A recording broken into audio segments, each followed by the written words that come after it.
വിശാഖ നക്ഷത്രത്തിൻ്റെ അവസാന പാദം അനിഴം, തൃക്കേട്ട, ഇത് മൂന്നുമാണ് വൃശ്ചികക്കൂറിൽ വരുന്ന നക്ഷത്രങ്ങൾ.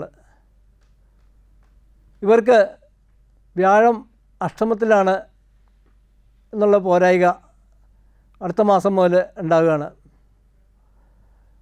അഷ്ടമത്തിൽ വ്യാഴം വരുന്നത് ഇവരുടെ എല്ലാ കാര്യങ്ങൾക്കും ഏറെ തടസ്സങ്ങളുണ്ടാക്കുന്ന കാര്യമാണ്.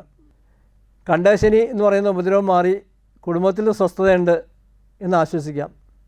പക്ഷേ സ്വയം വരുത്തി വയ്ക്കുന്ന വിനകൾ ഇവർക്ക് പൊതുവെ കൂടുതലാണ്.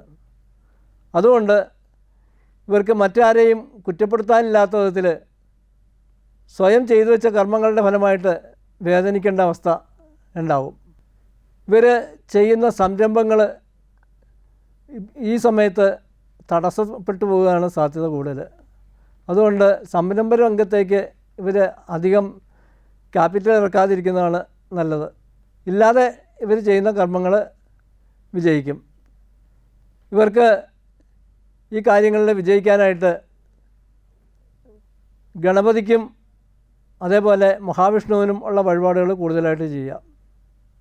വിഷ്ണു ക്ഷേത്രങ്ങളിൽ ദർശനം നടത്തുക, അവിടെ പാൽപ്പായസ നിവേദ്യം, മുഴുക്കാപ്പ് തുടങ്ങിയുള്ള വഴിപാടുകൾ നടത്തുക, അതേപോലെ അന്നദാനം നടത്തുക. ഇതൊക്കെ നഷ്ടങ്ങൾ കുറയാൻ സഹായിക്കും. പഠിക്കുന്ന കുട്ടികൾക്ക് പുസ്തകങ്ങൾ വാങ്ങിച്ചു കൊടുക്കുക, അതും ഇവരുടെ വിദ്യാവിജയത്തിന് ഏറെ സഹായകമാകും. പുരാണങ്ങൾ വായിക്കുന്നവർക്ക് പുരാണങ്ങൾ വാങ്ങിച്ചു കൊടുക്കുക. അതൊക്കെ ഇവർ ചെയ്യേണ്ട പരിഹാരങ്ങളുടെ ഭാഗമാണ്.